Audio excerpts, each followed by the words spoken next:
Bismillahirrahmanirrahim. Assalamualaikum warahmatullahi wabarakatuh. Alhamdulillahirabbil alamin. Alhamdulillahilladzi anzala sakinata fi qulubil mu'minin. Asyhadu an la ilaha illallah wahdahu la syarikalah wa asyhadu anna Muhammadan abduhu wa rasuluhu la nabiyya ba'dah. Raditu billahi rabba wa bil islami dina wa bi Muhammadin nabiyya wa rasulah. Rabbi zidni ilma wa rizqani fahmah. Amin amin ya rabbal alamin.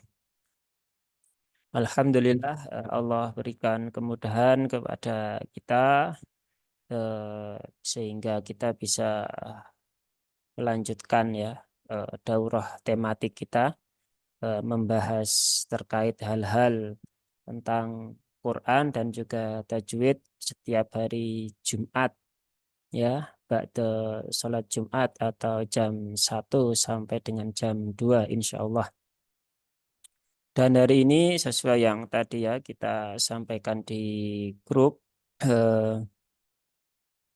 kita akan membahas tentang itmamul harokat, yaitu tentang kesempurnaan di dalam pengucapan harokat. Nanti kalau ada pertanyaan ya tidak perlu menunggu di akhir ya, silakan raise hand, bisa langsung bertanya di tengah-tengah pembahasan. Nah, cuman hari ini kita tidak akan membahas semuanya ya, kita hanya membahas 1 dari 3. Jadi kalau kita bicara kesempurnaan ya, bicara vokal di dalam bahasa Arab, maka rumus vokal di dalam bahasa Arab itu ada 3 ya, yaitu membuka mulut untuk fathah, kemudian menurunkan rahang, dan yang terakhir adalah memonyongkan bibir. Nah, dari ketiga itu kita akan berdiskusi, akan belajar 1, yaitu mecucu atau memonyongkan bibir ataukah tidak untuk huruf-huruf yang dibaca tebal. Nah, karena ini sering ada pertanyaan ya, baik ketika di kelas ataupun di grup ya, atau mungkin di sosial media juga banyak yang menanyakan bab yang demikian. Maka ini rasanya penting untuk kita bahas di siang hari ini, yaitu tentang apakah ketika kita mengucapkan huruf-huruf hijaiyah yang tebal, apakah itu harus dilakukan dengan memonyongkan 2 bibir, atau kalau dalam bahasa Jawa mecucu, ataukah tidak. Nah, ini bahasan kita ya, semoga nanti bisa diambil hikmahnya. Nah, di sini perlu kita pahami ya, bahwasanya ketika kita itu akan mempraktekkan bacaan Al-Quran ya, maka bacaan Al-Quran itu harus didapatkan dari cara bertalaki ya, bertalaki kepada guru ya, tentunya guru yang ahli atau guru yang mutkin. Agar apa? Agar bacaan kita tersambung kepada Rasulullah Muhammad Sallallahu Alaihi Wasallam. Maka ini penting, sebab bacaan Al-Quran itu ya tidak bisa dipelajari ya. Ini ya, bacaan dari sini jelas bahwa bacaan Al-Quran ini tidak bisa diperoleh dan dipelajari dengan cara ijtihad, dengan cara kias ya, tidak bisa hanya dengan cara dikira-kira, oh sepertinya begitu. Kalau dhammah itu yang penting bunyinya U ya, maka sudah itu kan. Kalau fathah yang penting A, maka nggak masalah. Kalau kasroh I, maka seperti itu. Nah, itu tidak cukup ya. Itu namanya ijtihad. Tetapi bacaan Quran itu harus pelajari dengan cara bertalaki, bukan dengan cara beranalogi. Ini yang sering terjadi ya di kalangan pembelajar ya. Semoga kita tidak termasuk ya di dalamnya. Bahkan di sini disampaikan ya oleh Imam Asy-Syatibi dalam kitab Hirzul Amani. Ini kitabnya beliau yang membahas tentang qiraah sab'ah ya. Dan tidak ada ruang ijtihad atau qiyas di dalam membaca Al-Qur'an. Maka ambillah bacaan itu dengan sukarela dan apa adanya. Artinya diambil dari gurunya. Atau yang lain di Qasidah Al-Khaqaniyah begitu. Ini juga disampaikan dan sesungguhnya mengambil bacaan dari imam qiraat terdahulu yang benar-benar ahli merupakan tradisi ya, merupakan kesunahan dari kami. Nah, begitu. Nah, maka ini penting untuk mengetahui bahwasanya apakah ketika kita mengucapkan huruf-huruf yang tafkhim ya, huruf-huruf yang tebal, apakah kemudian kita harus mencucu ataukah tidak. Nah, dan sebagian besar mungkin juga kita semuanya termasuk saya dulu ketika kita awal belajar ketika masih di TPA begitu kita juga diajarkan dengan cara yang serupa, bahwa huruf-huruf yang tebal itu dianjurkan bahkan di apa namanya ditekankan itu harus memonyongkan bibir. Nah, maka ini akan kita diskusikan di siang hari ini. Apakah cara yang seperti itu benar ataukah tidak? Nah, bagi yang mungkin masih asing dengan huruf tafkhim, yaitu adalah huruf-huruf yang tebal ya, huruf-huruf yang tebal, huruf-huruf yang dia itu memiliki sifat isti'la ya. Hurufnya hanya 7. Nah, di sini ya kita akan bahas sebelum ke cara mengucapkannya apakah dengan mencucu ataukah tidak. Kita akan membahas dulu terkait apa itu tafkhim ya, apa itu tafkhim. Nah, secara ini ya bisa terbaca di dalam layar ya.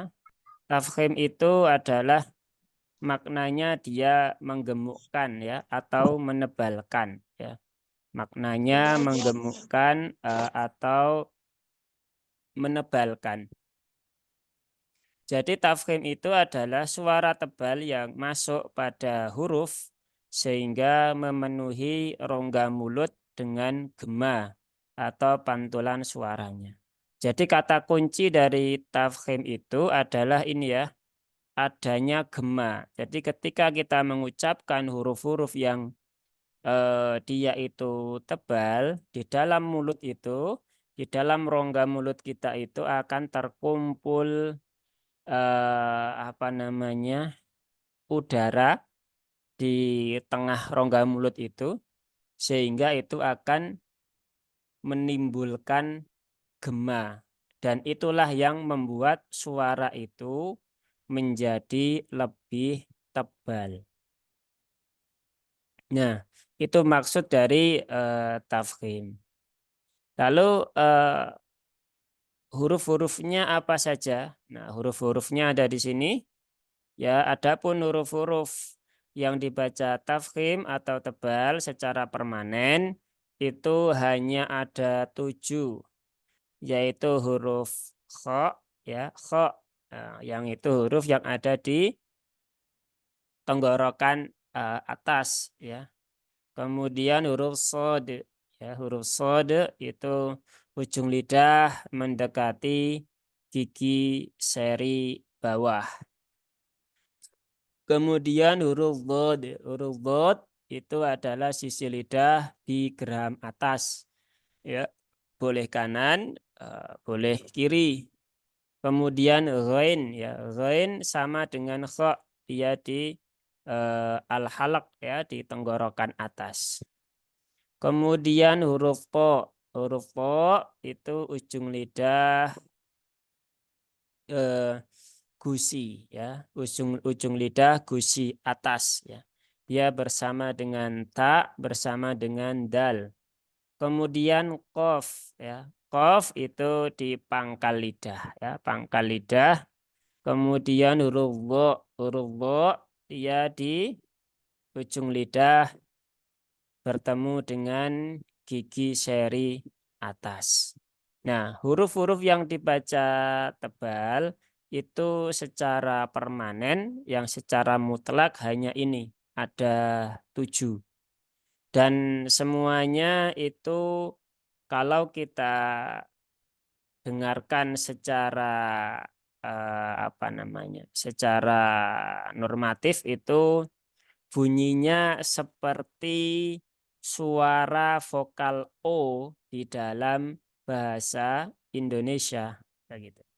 Sehingga banyak sekali di antara para pembaca dan para pembelajar karena bunyinya itu menyerupai bunyi vokal O. Kalau kita mengucapkan O, nah ini kan pasti mecucu ya, monyong. O, ho, so, do, po, ko, nah begitu. Nah, maka ini yang perlu menjadi pembahasan di pagi hari ini.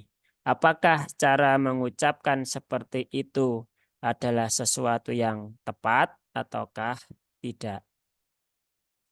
Nah, sedikit ya kita mundur ke belakang terkait dengan rumus vokal. Jadi di dalam pembelajaran eh, tahsin ya, tajwid, itu rumus vokalnya itu hanya 3.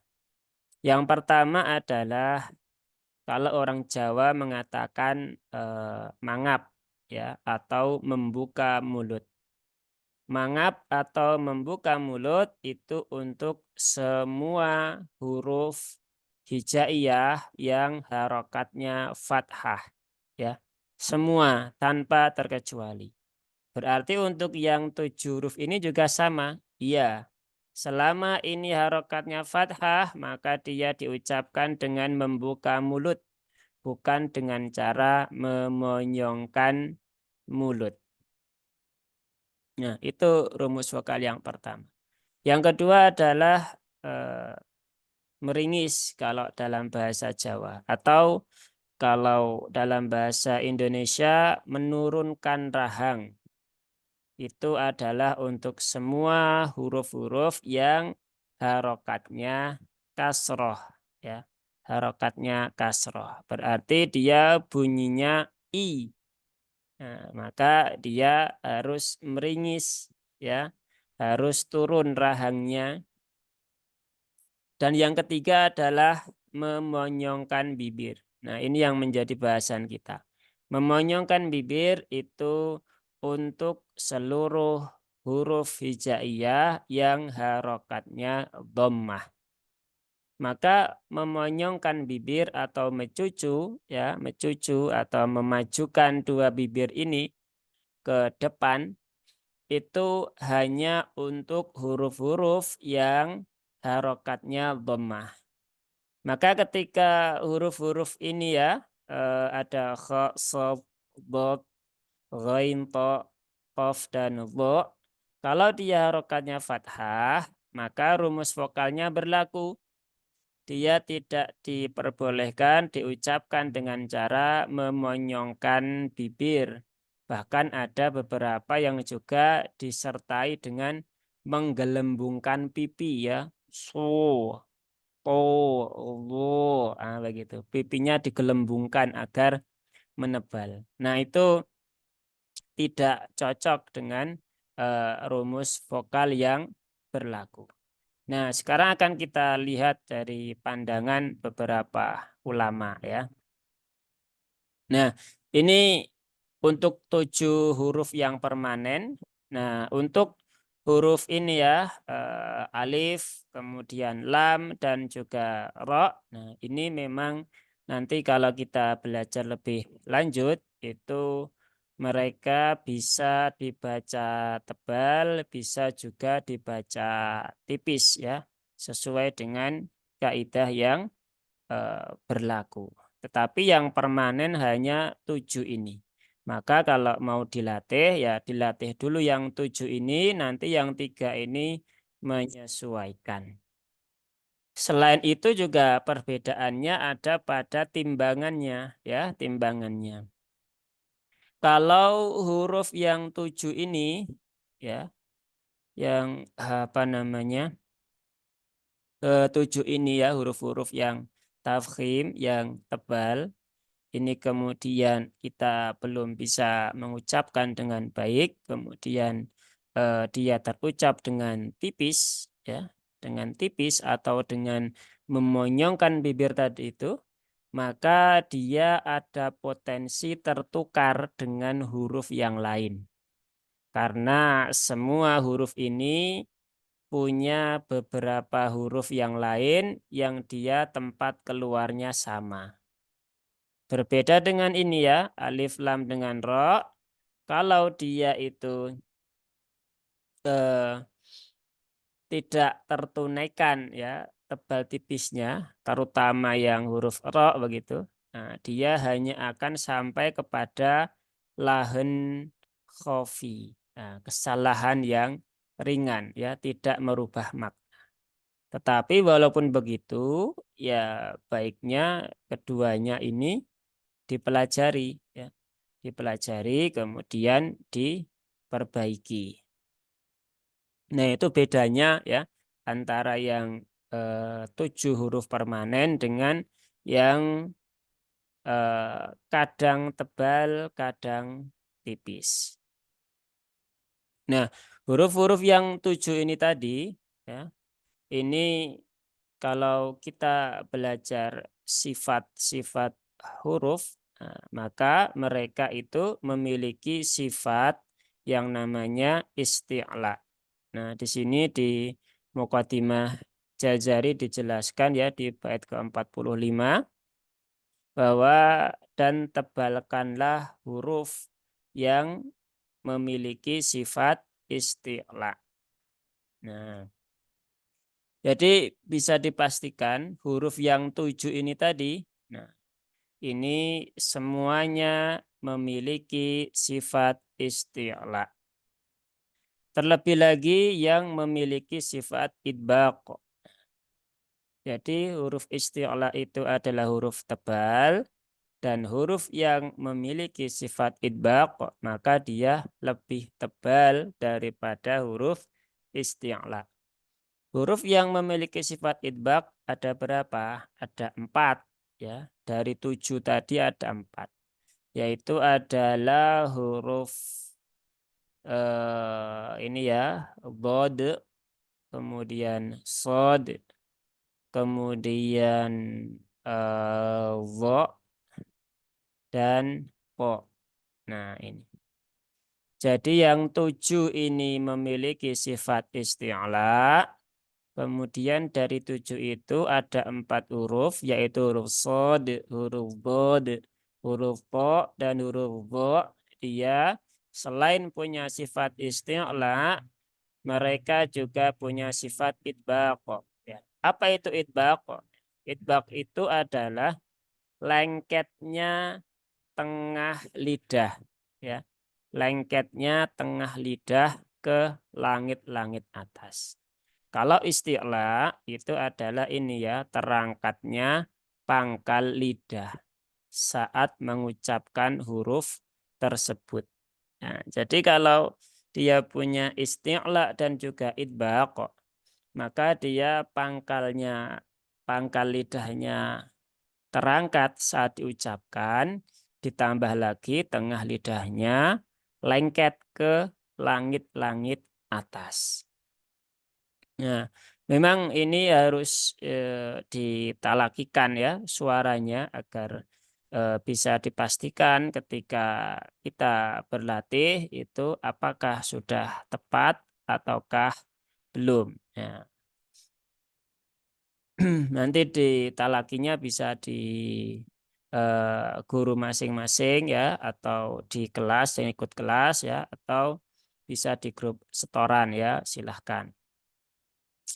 Nah, kita lanjutkan. Atau ada pertanyaan dulu sebelum dilanjutkan? Silahkan, boleh kalau ada pertanyaan. Kalau tidak ada, kita lanjutkan. Nah, nggak ada ya, berarti kita lanjutkan. Ya, sifat isti'la itu sendiri adalah hakul huruf. Sementara efek suara tebal atau tafkhim yang ditimbulkan karena terangkatnya lidah adalah mustahakul huruf. Nah, jadi kalau dulu ketika di apa namanya, kalau ada yang ikut kelas ya, di awal itu ketika kita menjelaskan tentang muqaddimah ilmu tajwid, bahwa yang namanya tajwid itu adalah ya mengeluarkan setiap huruf ya sesuai dengan tempat keluarnya beserta dengan hak dan mustahaknya. Nah, itu kan. Beserta hak dan mustahaknya. Nah, kita lanjutkan. Nah, di sini sekarang kita eh, memasuki ya proses memasuki untuk pengucapan huruf-huruf isti'la. Nah, di sini dijelaskan di dalam kitab At-Taisir ya, halaman 141, ketika mengucapkan huruf isti'la, udara yang keluar dari paru-paru berhembus menuju langit-langit atas mulut sehingga berbenturan dengan bagian lengkungnya. Hal ini diakibatkan terangkatnya pangkal lidah, ya ini ya, terangkatnya pangkal lidah, kemudian hembusan udara tadi memantul kembali sehingga muncul gema yang mengiringi suara huruf sehingga terasa tebal dan memenuhi rongga mulut. Nah, jadi efek dari terangkatnya pangkal lidah, udara itu akan memenuhi rongga mulut sehingga suara yang dikeluarkan dari mulut kita itu akan terasa lebih tebal. Jadi suara yang keluar itu bukan murni vokal O seperti ketika kita mengucapkan dengan cara memonyongkan bibir. Tetapi itu adalah vokalnya fathah ya. Vokalnya fathah karena ada efek terangkatnya pangkal lidah, kemudian juga ditambah ada gema karena udara yang memenuhi rongga mulut sehingga suaranya menyerupai ya, menyerupai vokal O. Nah, jadi bukan O tetapi hanya menyerupai saja. Maka cara mengucapkannya pun juga tidak tepat ketika disamakan dengan ketika kita mengucapkan vokal O di dalam bahasa Indonesia. Dan yang perlu jadi perhatian di sini adalah ini ya seperti penjelasan dari Syekh Muhammad Maki ya di kitabnya Nihayatul Qaulil Mufid. Di sini perlu kita garis bawahi. Nah, isti'la sendiri adalah proses terangkatnya lidah. Maka tafhim sendiri tidak ada sangkut pautnya dengan kedua bibir. Nah, perlu difahami bahwa huruf-huruf tebal yang 7 tadi itu murni adalah proses terangkatnya lidah. Jadi dia tidak ada sangkut pautnya dengan kedua kedua bibir.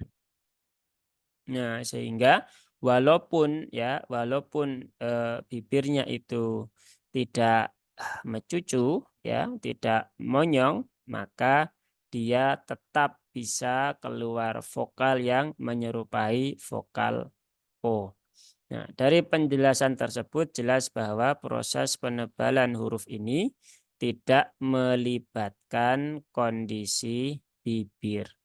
Hal ini disebabkan karena bibir dengan kondisi mecucu itu sendiri adalah makhraj dari huruf waw. Nah, makhraj dari huruf waw dan huruf yang berharokat dhammah saja. Nah, ini jika masih di penjelasan di kitab Al-Mufid fi Ilmi Tajwid. Nah, jadi mecucu atau memonyongkan dua bibir itu hanya untuk makhraj dari huruf waw. Itu pun hanya di awal saja ya. Memonyongkan dua bibir wa. Dan hanya untuk huruf yang berharokat dhammah saja. Jadi mecucu itu hanya untuk dhammah ya. Dia tidak berlaku untuk fathah. Hmm. Maka ini yang perlu menjadi garis bawah. Terus bagaimana ketika kita mengaji, misal ya belajar tajwid, kemudian belajar tahsin oleh guru kita kok diminta untuk mecucu ketika mengucapkan huruf yang 7 tadi, begitu. Ya kita perlu bertabayun. Nah, begitu kan. Perlu bertabayun. Bahwasanya di sini sudah dijelaskan bahwasanya mencucu itu hanya untuk dhammah. Nah, ketika bertabayun kok tidak menemukan solusi, ya, kok guru kita masih kekeh dengan pendapatnya bahwasanya huruf-huruf yang tebal tadi harus mencucu, maka kalau tidak ketemu solusi bagaimana? Ya sudah, cari guru yang lain. Nah, seperti itu. Ya, cari guru yang lain. Karena rumus vokal ini penting ya. Rumus vokal ini penting, ini menjadi panduan dasar ketika kita belajar nanti ya, belajar kemanapun kepada guru siapapun. Karena itmamul harokat itu menjadi bagian dari kesempurnaan pengucapan huruf hijaiyah. Nah, ini ya sudah dijelaskan juga di Al-Mufid. Setiap huruf yang berharokat dhammah tidak akan sempurna kecuali dengan mecucu ya, atau memajukan kedua bibir. Termasuk juga harokat yang lain. Setiap huruf yang berharokat fathah tidak akan sempurna kecuali dengan membuka mulut. Setiap huruf yang berharokat kasroh tidak akan sempurna kecuali dengan menurunkan rahang. Nah, ini rumus dasar ketika kita ingin memperbaiki bacaan kita. Nah, terutama bagi orang-orang yang baru belajar. Sehingga kalau kita nanti praktek ya untuk mengucapkan huruf-huruf yang tebal, nah, maka karena dia ini kita contohkan harokatnya fathah, maka dibuka saja mulutnya ya. Kho. Nah, kelihatan ya. Kho, po. Nah, bukan po, kho, wo. Enggak begitu. Maka tetap dibuka mulutnya sesuai dengan kadar hurufnya masing-masing ya. Kemudian ditambahkan dengan tadi sifat isti'la tadi itu, yaitu dengan menaikkan pangkal lidah. Jadi terangkatnya pangkal lidah itu adalah rumus paten ya, rumus paten. Rumus paten itu artinya ya tidak ada cara yang lain kecuali dengan cara itu ya. Tidak ada cara yang lain kecuali dengan cara tersebut. Maka untuk mengucapkan huruf-huruf yang tebal, mau tidak mau, suka tidak suka, kita harus melatih, kita harus bisa merasakan pangkal lidah kita naik. Ketika itu belum bisa merasakan, pasti akan menemukan kesulitan. Dan memang yang terjadi di lapangan seperti itu. Terus bagaimana Ustadz? Ya nggak masalah, terus dilatih saja pelan-pelan begitu kan. Karena setiap kita itu ingin menuju hal yang baik kan butuh proses, ya, butuh proses. Maka nikmati saja prosesnya. Jadi tidak perlu apa namanya? Kemudian karena sulit kemudian berhenti putus asa. Nah, maka jangan seperti itu ya. Walaupun sulit tetap dilatih pelan-pelan begitu kan. Walaupun mungkin untuk menuju ke sana butuh proses yang tidak sebentar. Nggak masalah gitu kan ya. Ada orang yang butuh proses mungkin 1 pekan, ada yang mungkin butuh proses 2 pekan, ada yang mungkin butuh proses 1 bulan, ada yang mungkin butuh proses 6 bulan, ada yang mungkin butuh proses 2 tahun, 3 tahun, bahkan mungkin 5 tahun, 10 tahun, enggak masalah. Yang penting kita terus dalam kondisi belajar. Nah, disitulah insya Allah akan tetap ada eh, apa namanya hikmah untuk kita ya, karena kita menjadi bagian dari orang-orang yang belajar dan di situ kita akan mendapatkan 2 pahala ya, pahala belajar dan pahala membaca Al-Quran. Tetapi akan berbeda ketika posisinya kita tidak bisa melafadzkan dengan sempurna, kemudian kita berhenti belajar. Nah, ini statusnya seperti apa yang diingatkan oleh Imam Ibnul Jazari ya, bahwasanya setiap orang yang tidak membaca Al-Quran dengan tajwid, maka dia berdosa. Itu kalau dia tidak mau belajar. Maka ya belajarlah terus ya, belajarlah terus. Dan belajar ini tidak hanya berlaku bagi santri ya, tetapi juga berlaku bagi guru ya. Kami pun juga masih terus belajar ya. Guru-guru kami pun juga masih terus belajar. Kami pun masih terus bertalaki kepada guru-guru kami ya. Guru-guru kami pun juga masih terus bertalaki kepada guru-guru beliau. Dan itulah yang dicontohkan oleh para sahabat terdahulu, oleh para imam kiroat ya. Beliau-beliau walaupun sudah fasih, walaupun sudah menjadi seorang mukri, ya, beliau tetap bertalaki kepada gurunya. Maka eh, kita ini belum belum jadi siapa-siapa ya, bacaannya masih salah, tapi kok malas bertalaki begitu kan. Tidak semangat mencari forum-forum untuk bertalaki. Maka tanyakan kepada hati kita, ada dosa apa di dalam diri kita sehingga kita tidak semangat untuk mencari guru untuk bertalaki. Nah, kita lanjutkan. Ada pertanyaan? Belum ya? Kalau ada pertanyaan silakan bisa ditanyakan ya.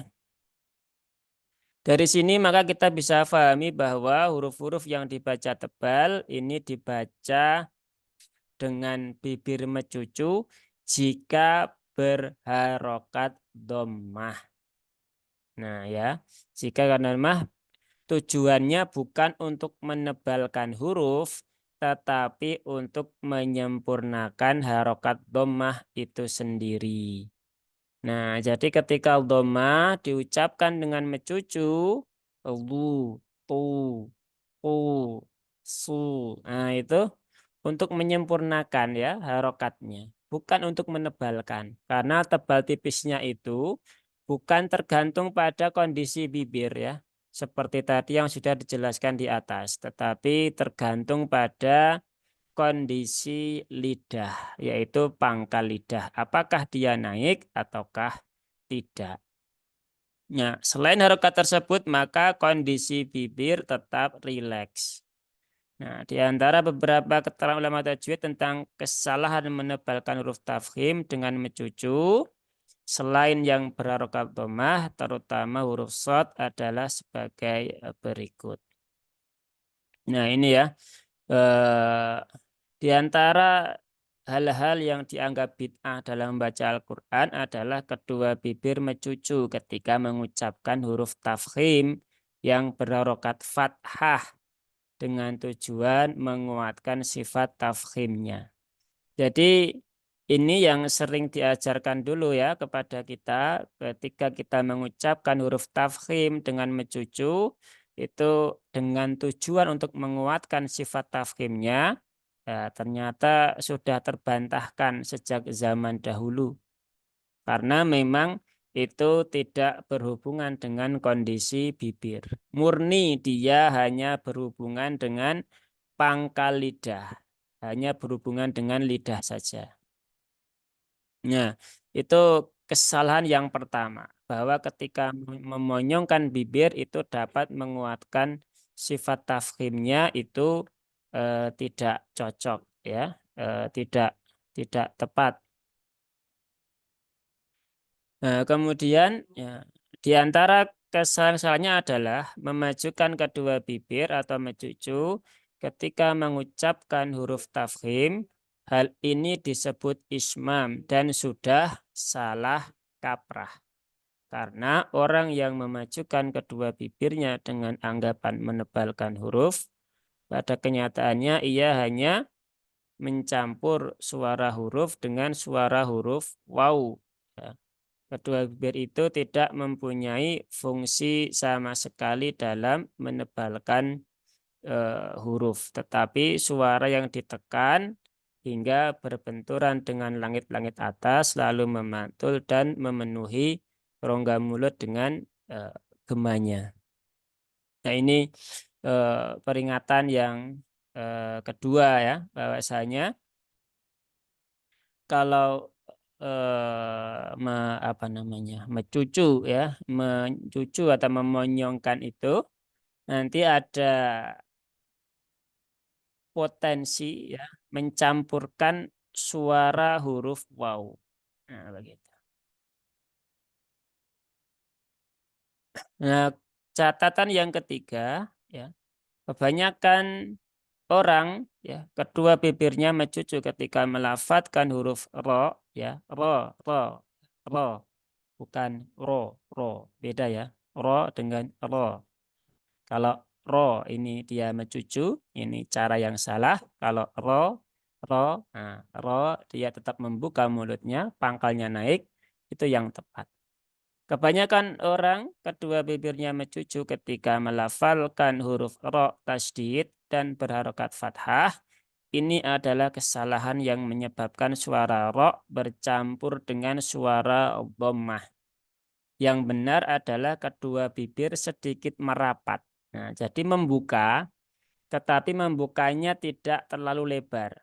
Sesuaikan dengan letak keluar hurufnya. Maka kalau huruf ro tidak mungkin dia akan membuka dengan lebar. Maka dia hanya membuka sedikit. Maka sedikit merapat dan tetap menjaga sifat tebal dari ro dengan benar. Hal itu sering terjadi pada lafadz basiro. Nah, bukan basiro. Nah, kalau basiro itu mencucu. Kalau basiro, nah, qadiro, syakuro, nah itu baru yang tepat ya. Bukan syakuro. Beda ya, suaranya pun juga akan berbeda antara yang ada gema di dalamnya dengan yang tidak ya. Dan aku sering melihat sebagian pelajar mengucapkan huruf ro bertasdid dengan lemah disertai kedua bibirnya mencucu pada lafadz ar-Rahman menjadi ar-Rahman. Nah, sehingga seolah-olah ada tambahan waw. Harusnya ar-Rahman menjadi ar-Rahman ya, Rahman ya. Walaupun wawnya ini tipis ya. Kadang tidak kerasa bagi orang-orang yang tidak begitu peka telinganya. Dan biasanya yang peka itu adalah orang-orang yang memang dia sering berlatih dan sering mendengar. Maka kadang ketika dikoreksi guru, kadang kita merasa kayaknya sudah betul itu kan, tapi kok salah ya?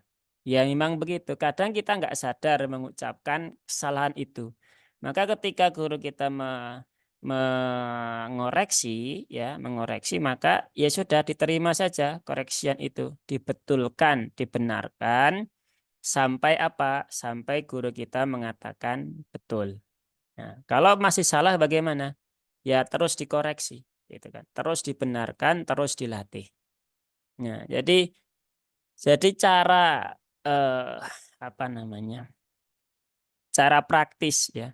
Cara praktis ya. Cuman memang walaupun praktis ini prakteknya butuh konsisten ya. Cara praktis untuk membenarkan bacaan kita terutama ini ya di huruf-huruf yang tebal itu yang pertama adalah mau tidak mau harus sering berlatih. Berlatih apa? Berlatih menaikkan pangkal lidah ya. Dengan cara mendengarkan suara guru kita misalnya, atau mendengarkan murotal syekh-syekh yang mutkin gitu kan. Bukan asal murotal ya, tetapi murotal yang memang sudah diakui apa namanya kebenaran ucapannya gitu kan. Setelah itu, setelah banyak latihan, kemudian tips praktis yang kedua adalah sering setoran. Nah, sering setoran. Sering disetorkan kepada siapa? Ya kepada guru. Nah ini akan repot ketika kita tidak punya guru. Sehingga kita harus setor kemana gitu kan. Kalau kita mendengar dari YouTube, kita latihan, kemudian kita merasa sudah bisa, kita nggak tahu tempat setorannya di mana. Dan sering kali terjadi banyak yang latihan dari audio, dari YouTube, kemudian merasa sudah tepat, setelah disetorkan ternyata masih jauh dari kata tepat, kayak gitu kan. Maka memang belajar Quran itu butuh guru ya, butuh pendamping yang mendampingi kebenaran apa yang kita ucapkan. Nah, ini sudah dua tips praktisnya ya, sering dilatih, kemudian sering disetorkan, ya mau nggak mau harus seperti itu. Dan yang ketiga adalah sering berdoa kepada Allah. Agar apa? Agar diberikan kemudahan di dalam mulut kita untuk mengucapkan setiap huruf dengan lebih tepat. Nah, itu adalah beberapa tips yang bisa dipakai ya.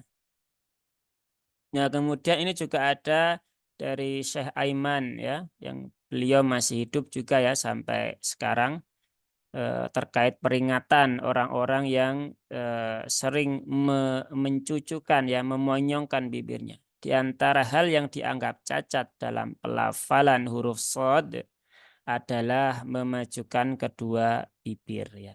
Ini walaupun di sini tulisannya shad, tapi ini berlaku bagi seluruh huruf yang 7 tadi ya.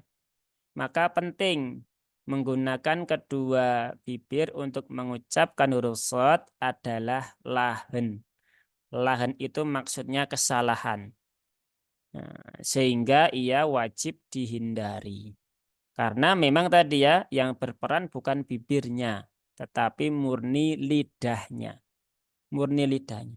Dan memang sebagian orang kalau dia masih dalam taraf belajar itu ada beberapa orang yang belum bisa ya, belum bisa merasakan terangkatnya pangkal lidah ya.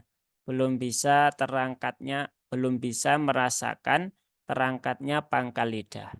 Terus bagaimana? Ya dilatih.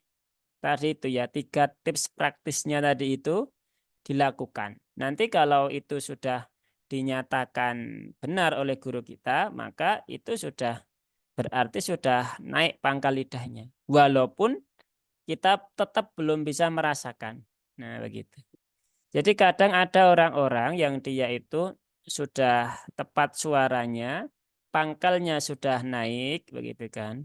Tetapi dia sendiri tidak bisa merasakan atau belum begitu peka.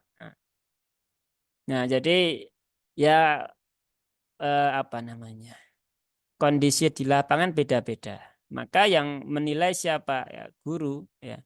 Guru yang bisa menilai suara tersebut. tentunya bukan asal guru ya, tapi guru yang mutkin ya, guru yang bacaannya tadi itu ya tersambung kepada imam-imam qiraat dan juga tersambung kepada Rasulullah Muhammad Shallallahu Alaihi Wasallam. Maka mencari guru yang mungkin itu menjadi sesuatu hal yang penting. Bahkan boleh jadi menjadi sesuatu hal yang wajib untuk dilakukan. Untuk apa? Ya, untuk memperbaiki bacaan kita. Karena tadi itu ya, ketika tertukar satu huruf, maka bisa berpotensi merubah makna. Nah, itu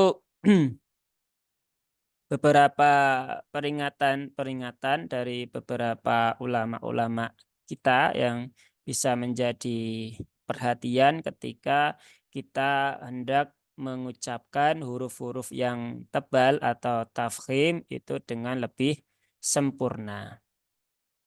Nah, maka ini harus menjadi perhatian bagi kita semuanya, bagi para pembelajar dan juga terutama guru ya. Jangan sampai kita menjadi guru tetapi belum bisa melafatkan huruf yang tebal itu dengan benar. Nah, sebagai penutup ya, ini setiap huruf yang terdapat sifat tafkhim atau tebal di dalamnya, maka jika engkau memajukan kedua bibirmu saat membacanya, wahai pemuda, pada selain yang berharokat dhammah, maka ini adalah kesalahan yang harus dihindari. Fahamilah, niscaya bacaanmu tepat. Nah, jadi memang mau tidak mau ya harus dilatih ya. Harus dilatih untuk penyempurnaan pengucapan kita di dalam membaca Al-Qur'an. Ya, memang tadi itu ya kita sampaikan bahwasanya kadang ada yang cepat, kadang ada yang lambat. Tapi tidak masalah. Yang penting kita dalam kondisi terus belajar. Karena Allah tidak menilai hasilnya, tetapi menilai proses istiqomah yang kita lakukan. Jadi ya tadi itu, tipsnya cuma tiga, terus berlatih, terus disetorkan, dan terus berdoa kepada Allah Subhanahu wa Ta'ala. Dan itu semua adalah proses yang harus dilalui oleh setiap manusia. Jadi bukan berarti para guru yang sudah fase itu tidak melewati proses yang sama, tidak ya. Dulu beliau juga melewati proses yang sama ya, berlatih setiap hari untuk menyempurnakan pengucapan itu begitu kan. Sampai akhirnya Allah berikan kefasihan itu kepada beliau. Maka sekarang tugas kita ya bagi yang belum bisa untuk terus istiqomah berlatih, berlatih dan terus berlatih agar kefasihan itu pantas Allah hadiahkan kepada kita ya, insya Allah. Tapi kalau seandainya ya sampai kemudian misalkan ya sampai akhir hayat kita kok tetap belum bisa fasih, tetapi kita masih dalam kondisi terus belajar, maka ya tidak ada masalah gitu kan. Karena kita tidak berhenti belajar. Artinya kita terus berikhtiar, kita tidak pantang menyerah, tidak putus asa. Seperti itu, ini beberapa hal ya terkait untuk huruf-huruf yang tafkhim tebal. Barangkali ada yang ingin disampaikan atau ingin ditanyakan, silahkan ya. Kalau tidak ada, berarti kita cukupkan untuk eh, tematik kita di siang hari ini. Nggak ada ya? Kalau nggak ada, kita cukupkan ya. Semoga pembahasan ini bisa menambah wawasan kita, bisa menambah pengetahuan kita, dan bisa menjadi penyemangat ya bagi kita untuk terus berlatih ya, pantang menyerah untuk terus berusaha menyempurnakan setiap huruf yang keluar dari mulut kita agar kita bisa menjadi orang-orang yang bisa membaca Al-Qur'an dengan baik dan benar ya, insya Allah. Baik, kalau tidak ada yang ingin disampaikan, kita akhiri forum Maaf kita. Ustaz, maaf, Ya, boleh minta catatannya atau PDF-nya Ustaz buat belajar, buat dicatat ini lagi gitu. ini nanti anu aja ya Bu ya, apa namanya? eh dicatat sendiri dari Ya, apa namanya dari video karena ini PDF yang dulu didapatkan dari kelas berbayar dan tidak boleh di-share. hmm, Jadi ya udah. nanti saya jadi apa kalau men-share tanpa izin nanti jadi apa namanya ya sesuatu yang kurang pantas ya. Jadi Baik, silakan Ustaz. ditulis mandiri nanti kalau besok ada daurah Itmamul Harokat yang lebih komplit, yang membahas semuanya, nanti akan mendapatkan PDF-nya ya. Tapi karena ini apa namanya sesuai kesepakatan dengan guru-guru kami dulu ini adalah untuk daurah berbayar, maka ya mohon maaf ya ini belum bisa Iya. untuk di-share. Hmm. Tapi insya Baik Allah kalau Ustaz. mau ditulis mandiri masih bisa Bu ya. Nanti bisa diputar karena ada rekamannya nanti insya Allah di YouTube Oh ya. iya ya. Oh iya, Seperti itu. makasih Nanti Ustaz. ya nanti bisa diputar ulang. Begitu. Oh iya, oh Begitu. iya, Cukup ya, Bu makasih. ya? Ya, Iya iya, sama-sama. jazakallah khairan Ustaz. Ya, iya, Kum ya. Eh, Baik, kalau tidak ada pertanyaan lagi, kita akhiri. Semoga bisa menjadi perhatian untuk kita semuanya. Kita akhiri forum kita dengan hamdalah dan doa kafaratul majelis. Alhamdulillahirabbil alamin. Subhanakallahumma wa bihamdika asyhadu an la ilaha illa anta astaghfiruka wa atubu ilaik. Wassalamualaikum warahmatullahi wabarakatuh. Waalaikumsalam warahmatullahi wabarakatuh. Jazakallah khairan Ustaz. Ya, wa iyyakum.